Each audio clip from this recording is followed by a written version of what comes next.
Ayun na aking orchids. Yan na, may mga bulaklak na.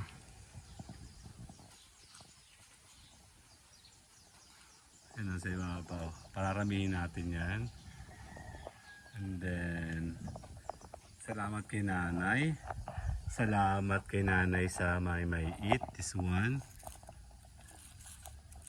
And then, salamat kay Ate Lisa. And then, tapos itong tiger.